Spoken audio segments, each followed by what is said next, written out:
Dios le bendiga. Bienvenido a esta segunda parte de esta lección número 3, en la que estamos viendo el hombre y el pecado. Estamos mirando entonces qué es la definición de pecado y estábamos viendo también el proceso original allá en el Edén de cómo fue el pecado que se calcó de manera similar a lo que sucedió allá en el cielo con Satanás. Vamos a ver en esta siguiente parte qué involucra el pecado. Aquí hay un proceso interesante que podemos nosotros llegar a conocer y les invito en este momento para que lo conozcamos. El pecado involucra entonces primeramente una acción, la violación o la desobediencia a la voluntad de Dios.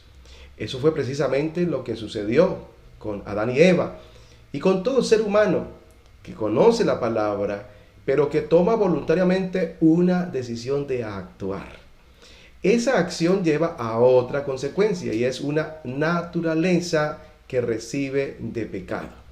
Es decir, cambia su naturaleza espiritual que tenía pura y santa por una naturaleza pecadora. Y en tercer lugar, su estado, el estado del ser humano es de ausencia.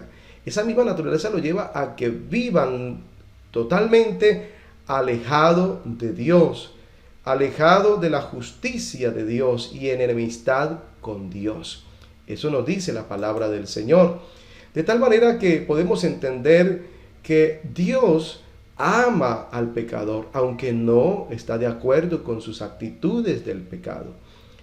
El hombre, el ser humano se constituye en pecador y Dios lo sigue amando a pesar de esas circunstancias. Pero Dios no avala su pecado. Por lo tanto, el pecado es lo que distancia al ser humano de Dios. El pecado fue la razón por la cual Jesucristo murió en la cruz del Calvario por nosotros. No es como muchos dicen que por la verdad murió Cristo. No, Él dijo ser la verdad. Él dijo: yo soy el camino, la verdad y la vida. Así que Él no murió por la verdad. Él murió por nosotros los pecadores, que estábamos perdidos sin Dios y sin salvación en el mundo y sin esperanza, dice la palabra del Señor. Así que en esta instancia, cuando el hombre peca, hay una consecuencia o hay varias consecuencias de ese pecado. La primera consecuencia que vamos a ver es la división entre Dios y el hombre. Como la imagen aparece allí, hay un abismo, hay una separación, hay una distancia, como dice en el Salmo 66. Verso 18 dice: si en mi corazón hubiese yo mirado la iniquidad, el Señor no me habría escuchado. Es decir, por causa de la iniquidad nuestra, por causa de nuestros pecados, Dios aleja su oído de nosotros. Y lo vemos reiterativamente en otros textos, como en Isaías 59:2, donde dice: pero vuestras iniquidades han hecho división entre vosotros y vuestro Dios, y vuestros pecados han hecho ocultar de vosotros su rostro para no oír. Así que la Biblia es clara cuando dice que Dios no oye al pecador. Entonces, encontramos aquí una segunda consecuencia de ello, y es la muerte física. Pero además de ello, la muerte espiritual y la muerte eterna. La Biblia nos habla en estas tres maneras de morir. Y entendemos, como dice en Romanos 5:12, por tanto, como el pecado entró en el mundo por un hombre, y por el pecado la muerte, así la muerte pasó a todos los hombres por cuanto todos pecaron. Un hombre cuando nace no nace con pecado. Un hombre cuando nace, nace perfecto, como ya lo vimos. Pero por causa del mundo, por eso dice aquí que el pecado entró en el mundo que está contaminado de pecado, todo lo que rodea a esa pequeña criatura que cuando crece comienza entonces a tomar las mismas costumbres y hábitos y la forma de vida pecaminosa que existe a su alrededor. Entonces el hombre comete pecado y su conciencia se contamina, su naturaleza cambia e inmediatamente su estado es de pecador. Y por ende dice aquí la palabra del Señor que la muerte se apodera de él. Es decir, el hombre pasa a ser un ser humano o un ser mortal en todos los aspectos. En el aspecto físico, su muerte se avecina, sus minutos comienzan a correr y a declinar su vida hasta, dice la Biblia, los más robustos 80 años. Pero también está la muerte espiritual, que era lo que ya veíamos cuando el hombre está separado de Dios, porque el hombre sin Cristo está muerto en delitos y pecados. Y por último, la muerte eterna, que significa la separación definitiva, cuando allá después, cuando el Señor haga el juicio, el hombre será condenado a una eternidad en un lugar de castigo, donde estará para siempre en sufrimiento y separado de Dios. Y Romanos capítulo 6, el verso 23 lo dice claramente, porque la paga, es decir, la consecuencia del pecado es la muerte. Entonces nosotros, por causa del pecado, es que tenemos estas consecuencias tan terribles, como lo podemos seguir viendo aquí en Romanos 5:12, donde ya habíamos referido, dice: la muerte pasó a todos los hombres. Por tanto, como el pecado entró en el mundo por un hombre, y por el pecado la muerte, así la muerte pasó a todos los hombres, por cuanto todos pecaron. Miremos otras consecuencias. Lo primero es el corazón perverso. Y esto ya tiene que ver con la parte emocional, la parte emotiva, cognitiva del ser humano.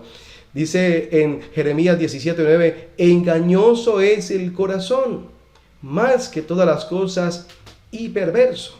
Por eso el corazón, nuestro corazón, que a tanto le atribuimos sabiduría, la Biblia dice que es engañoso y además que es perverso.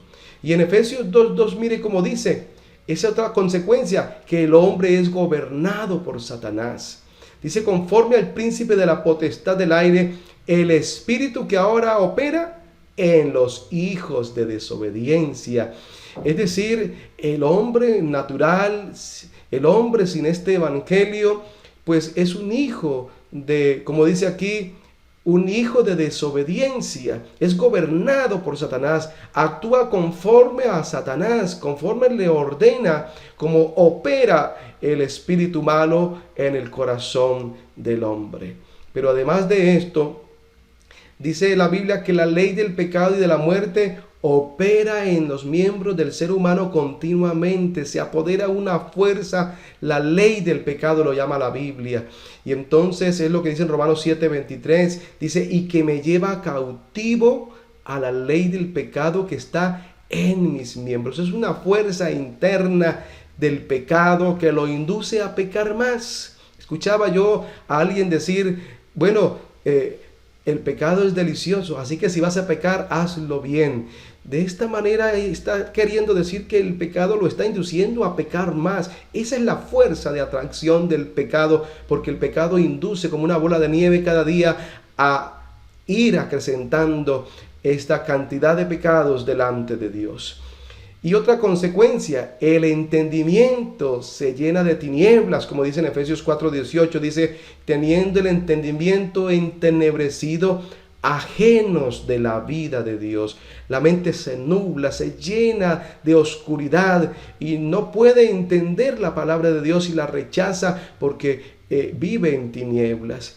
Y además de eso, dice en Génesis 6:5, dice que vio Jehová que la maldad de los hombres era mucha en la tierra, y que todo designio de los pensamientos del corazón de ellos era de continuo solamente el mal.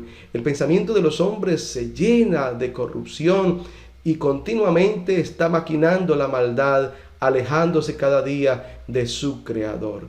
Pero mire esta descripción que encontramos en Isaías capítulo 1, el verso 6, como consecuencia del pecado. Dice: desde la planta del pie hasta la cabeza no hay en él cosa sana, sino herida, hinchazón y podrida llaga. Esa es la manera como Dios ve al ser humano, alejado de él por causa del pecado.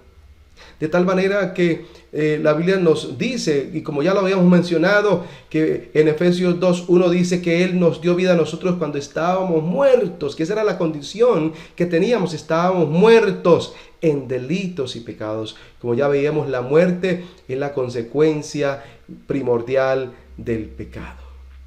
Pero hagámonos esta pregunta en esta hora. ¿Puede esconderse el pecado? Es decir, ¿podré yo ocultar de Dios mis malas acciones, mis maldades, mis rebeliones? Allí encontramos un relato en Génesis 16:13, donde una mujer confiesa que hay un Dios que siempre la ve. Dice, tú eres Dios que ve, porque dijo, ¿no he visto también aquí al que me ve?